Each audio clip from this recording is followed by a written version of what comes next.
नाजरीन अस्सलाम वालेकुम। बराह रास्त मैं हूं इब्राहिम राजा और आज हम आपको justice Munib Akhtar, army chief general Asim Munir, justice Faiz ईसा,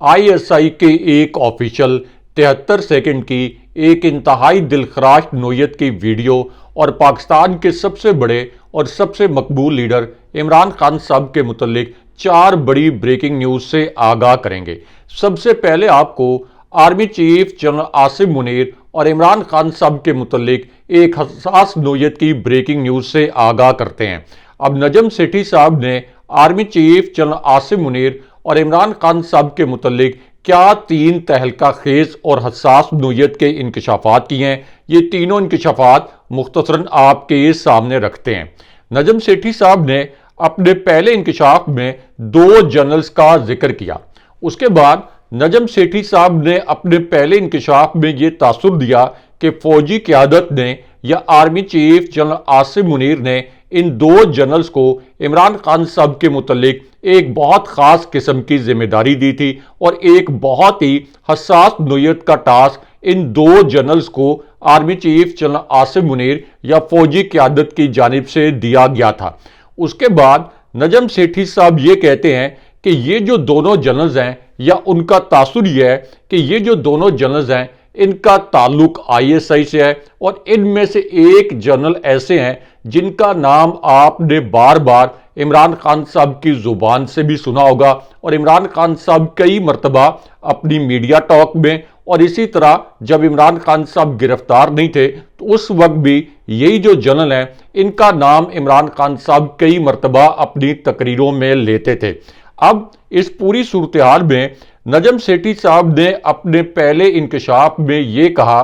कि ये जो जनरल्स हैं इनको इमरान खान साहब और PTI के मुतल्लिक 2 मुख्तलिफ टास्क दिए गए थे और उनका तासुर ये था कि इमरान खान साहब के खिलाफ इन 2 जनरल्स को 3 किस्म के प्लान्स बनाने के लिए कहा गया था। अब इनमें से पहला प्लान ये था कि इलेक्शन से पहले पहले PTI की पूरी क़यादत को जेल में डाल दो, PTI की जो बाकी क़यादत है उसको इमरान खान साहब का साथ छोड़ने पर मजबूर करो। यानी जिस तरीके से PTI के मरकजी रहनुमाओं से प्रेस कॉन्फ्रेंसेस करवाई गई ये प्लान A का हिस्सा था और ये जो जिम्मेदारी थी ये नजम सेठी साहब के तासुर के बकौल ये आप कह लें कि उनके तासुर के मुताबिक ये 2 जर्नैलों को दी गई थी। लेकिन उसके बाद दूसरा प्लान क्या था और तीसरा प्लान क्या था ये भी आपके सामने रखते हैं। ये दोनों प्लान सुनकर भी आप हैरान परेशान रह जाएंगे। अब नजम सेठी साहब का तासुर ये था कि दूसरा प्लान ये था कि PTI को किसी किस्म का कोई जलसा जुलूस ना करने दिया जाए। यानी इलेक्शन से पहले जब पीपल्स पार्टी और नून लीग और दीगर जमातें भरपूर तरीके से अपनी एहतजाजी मुहिम चलाने की कोशिश कर रही थी, अगरचे अवाम उनके जलसों में और उनकी रैलीज में नहीं आ रही थी, लेकिन उनके जलसों या रैलीज के ऊपर किसी किस्म की कोई पाबंदी आयद नहीं की गई थी। लेकिन तहरीक इंसाफ को प्लान B के तहत किसी किस्म की रैली की इजाज़त नहीं दी गई। तहरीक इंसाफ को किसी किस्म का कोई जलसा तक इलेक्शन से पहले नहीं करने दिया गया। लेकिन उसके बाद जो तीसरा प्लान था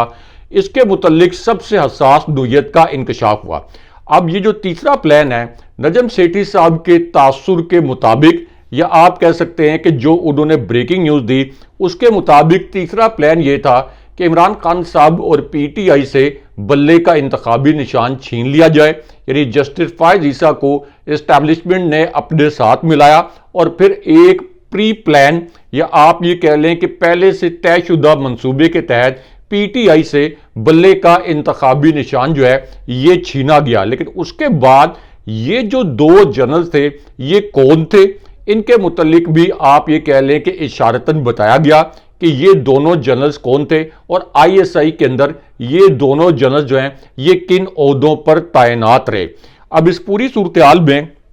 जब इस्टेब्लिशमेंट का ये ख्याल था कि जो 3 प्लान्स हमने इमरान खान साहब और PTI के खिलाफ बनाए हैं इन तीनों प्लान्स पर अमल दरामद की सूरत में PTI किसी भी सूरत ये इलेक्शन नहीं जीत पाएगी। यानी 8 फरवरी 2024 का इलेक्शन PTI के लिए जीतना मुमकिन हो जाएगा। लेकिन इसके बावजूद कि इन तीनों प्लान्स पर भरपूर अमल दरामद किया गया, पीटीआई को कोई कॉर्नर मीटिंग तक नहीं करने दी गई। पीटीआई से बल्ले का इंतखाबी निशान भी छीन लिया गया। पीटीआई की आधी क़यादत को या तो तहरीक इंसाफ छोड़ने पर मजबूर कर दिया गया या उसे जेल में डाल दिया गया। लेकिन उसके बावजूद 8 फरवरी 2024 को जब ये तीनों प्लान्स नाकाम हो गए और लोगों ने इमरान खान साहब और तहरीक इंसाफ को 3/4 की अक्सरियत से ये इलेक्शन जितवाया, तो उसके बाद हंगामी तौर पर चौथा प्लान बनाया गया, यानी प्लान नंबर 4 बनाया गया। और प्लान नंबर 4 ये था कि आधी रात को जो इलेक्शन नताइज हैं इनको मुकम्मल तौर पर तब्दील किया जाए और नून लीग जिसकी सिर्फ 17 नशिस्तें थी फॉर्म 45 के मुताबिक, उसको जितवा कर दोबारा से आप ये कह लें कि इक़्तिदार में लाने का प्लान बनाया गया। लेकिन उसके बाद नजम सेठी साहब ने एक दूसरा इंकशाफ किया जो कि बहुत हसास नोयत का था। नजम सेठी साहब ने कहा कि अब जिन जर्नैलों को यह जिम्मेदारी दी गई थी कि आपने इमरान खान साहब को और पीटीआई को किसी भी सूरत ये इलेक्शन नहीं जीतने देना, तो जब ये जिम्मेदारी उनसे पूरी नहीं हुई, यानी उन्होंने तो तमाम जो प्लान थे उन पर 100% अमल दरामद किया, बाकी इदारों से भी उस प्लान पर अमल दरामद करवाया, जस्टिस फायज ईसा से भी उस प्लान पर अमल दरामद करवाया, जो डीसी चीफ कमिश्नर और इसी तरह एसीज के जेरे निगरानी इलेक्शन हुआ उनसे भी धांधली का जो प्लान था इसको एग्जीक्यूट करवाया गया। पुलिस को भी तहरीक इंसाफ के खिलाफ इस्तेमाल किया गया। लेकिन उसके बावजूद जब इमरान खान साहब और पीटीआई 2/3 से जायद अक्सरियत से और तकरीबन 3/4 अक्सरियत से 8 फरवरी 2024 का इलेक्शन जीत गए, तो ये एक तरह से इस्टेब्लिशमेंट के लिए एक बहुत बड़ा धचका था और ये एक नाकाबिले यकीन नौयत का धचका था इस्टेब्लिशमेंट के लिए। इसलिए नजम सेठी साहब के इंकशाफ का जो तासुर था या नजम सेठी साहब का जो इंकशाफ था उसमें उन्होंने कहा कि ये जो 2 जनरल थे इनसे फौजी क़यादत नाराज हो गई और उसके बाद उन्होंने कहा कि आम तौर पर जब फौजी क़यादत कभी अपने अफसरान को कोई टास्क देती है और वो टास्क पूरा ना हो तो फिर इन फौजी अफसरान के तबादले कर दिए जाते हैं या इनको फारिग कर दिया जाता है या इनको इधर उधर कर दिया जाता है, या आप बहुत आसान अल्फाज में ये कहें कि इनको खुडे लाइन लगा दिया जाता है या किसी कम अहम जगह पर तैनात किया जाता है। और नजम सेठी साहब ने इशारतन ये भी कहा कि ये जो अफसरान थे इनमें साबिक DGISI जनरल नदीम अंजुम भी शामिल थे, जो कि हाल ही में उन्होंने अपना ओहदा छोड़ा है और नए DGISI ने अपना ओहदे का चार्ज संभाला है। और इसके अलावा एक और जो ISI के जनरल हैं उनके मुतल्लिक भी नजम सेठी साहब ने इशारा किया और ये वही जनरल हैं जिनके मुतल्लिक इमरान खान साहब कई मरतबा अपनी तकरीरों में इनका नाम वो लेते रहे हैं। लेकिन यहाँ पे आपको army chief general Asim Munir और इमरान खान साहब के मुतल्लिक नजम सेठी साहब का एक और इंकशाफ जो है ये भी आपको मुख्तसरन बताते हैं। अब नजम सेठी साहब के इस इंकशाफ में उन्होंने ये अल्फाज इस्तेमाल किए कि पीटीआई के पास इस वक्त जुनून है, पीटीआई के पास सोशल मीडिया के रजाकार हैं, बाकी जमातें पैसे देकर भी अपना सोशल मीडिया सेल नहीं बना सकी, लेकिन पीटीआई का जो सोशल मीडिया सेल है ये हजारों नहीं लाखों रजाकारों पर मुश्तमिल है। लेकिन उसके बाद army chief general Asim Munir और इमरान खान साहब के मुतल्लिक अलग से भी नजम सेठी साहब ने एक बड़ा इंकशाफ किया और इस इंकशाफ के पहले हिस्से में नजम सेठी साहब ने यह बताया कि इस्टेब्लिशमेंट 2 शराइत पर इमरान खान साहब को दोबारा वज़ीर-ए-आज़म बनाने के लिए तैयार है। लेकिन ये दोनों शराइत क्या हैं, ये बड़ी दिलचस्प शराइत हैं और अपने व्यूअर से कहेंगे कि जो शराइत मैं उनके सामने बयान करने जा रहा हूं नजम सेठी साहब की खबर के मुताबिक, तो इस पर कमेंट करके अपनी राय का इजहार भी करें, लेकिन शाइस्तगी के साथ। अब नजम सेठी साहब ने अपने इस इंकशाफ में यह कहा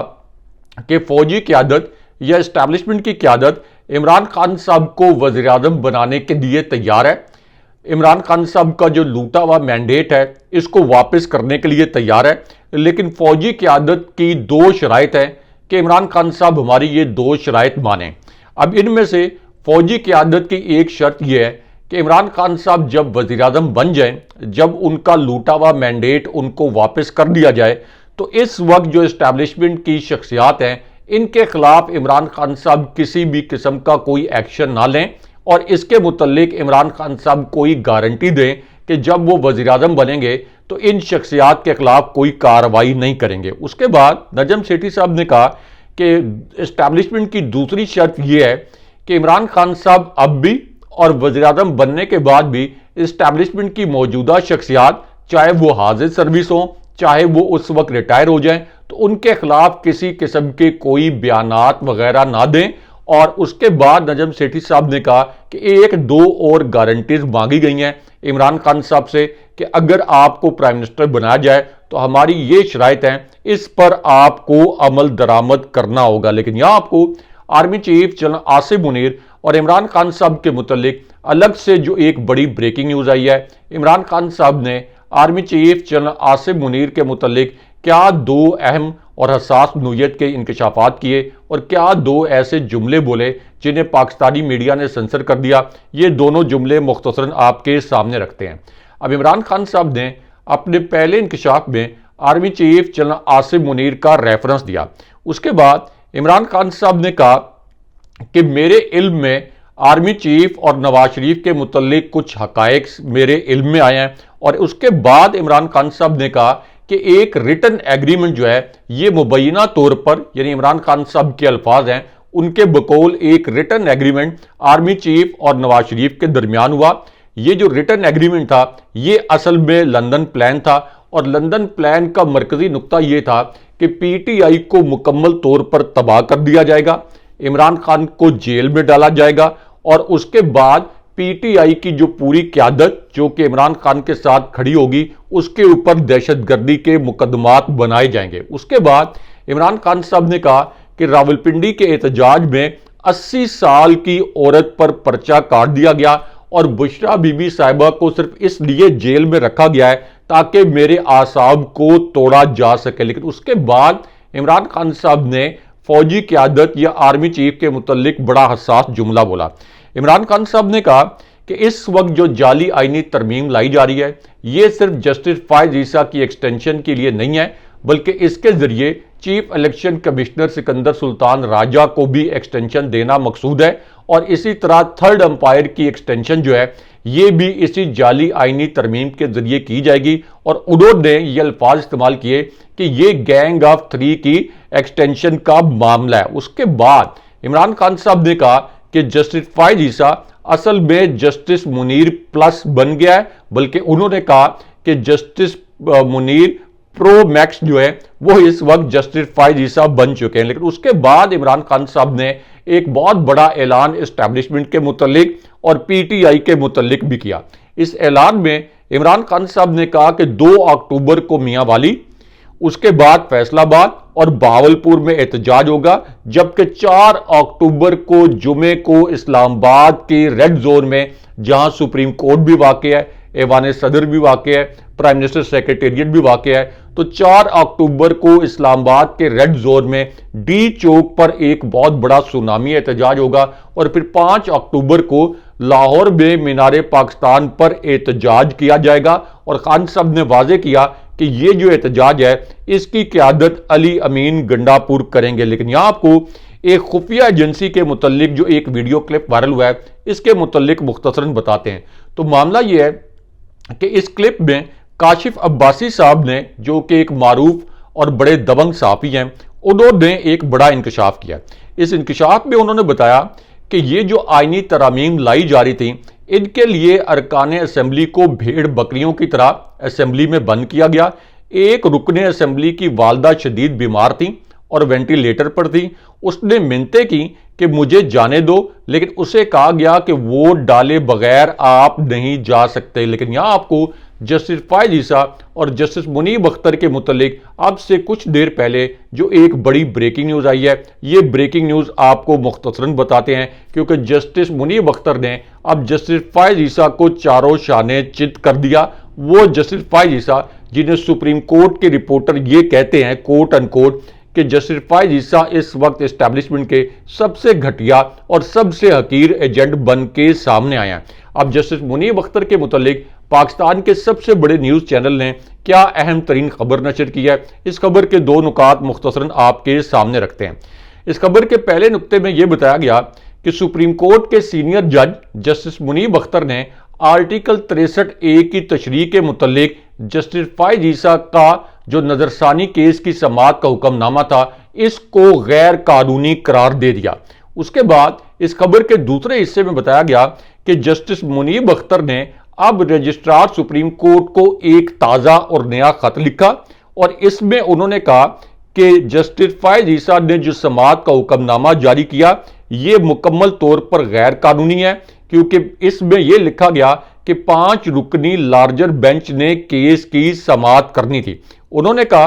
कि खत में लिखा गया कि 4 रुकनी बेंच अदालत में बैठकर आर्टिकल 63A के मुतल्लिक नजरसानी केस नहीं सुन सकता। आज की समाअत का हुक्मनामा मुझे भेजा गया जिसमें मेरा नाम तो लिख दिया गया लेकिन आगे दस्तखत नहीं किए गए। लेकिन उसके बाद जस्टिस मुनीब अख्तर ने जस्टिस फायज ईसा के साथ वो कर दिया जो जस्टिस फायज ईसा कभी सोच नहीं सकते थे, क्योंकि जस्टिस मुनीब अख्तर ने कहा कि इस समाअत का हुक्मनामा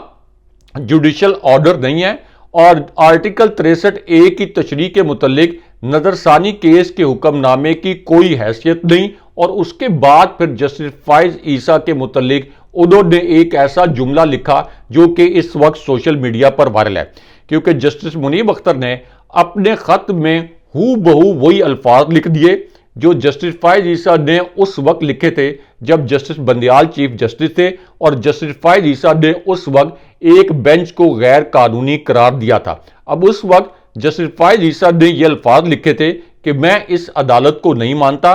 फैसला होने तक हर बेंच गैर कानूनी है, केस सुनने से माजरत नहीं कर रहा, लेकिन इस बेंच को बेंच तस्वुर नहीं करता। और अब आज उसी खत में जस्टिस मुनीब अख्तर ने हू बहू वही अल्फाज इस्तेमाल किए जो जस्टिस फायज ईसा ने माजी में किए थे, ताकि उनको शर्म दिलाई जा सके कि आप खुद माजी में क्या कुछ कहते रहे हैं और अब आप किस तरीके से अपनी एक्सटेंशन के लिए पैंतरे बदल रहे हैं। लेकिन यहां आपको अली अमीन गंडापुर के एक बड़े ऐलान के मुतल्लिक भी आगाह करते हैं। तो मामला यह है कि अली अमीन गंडापुर साहब ने यह कहा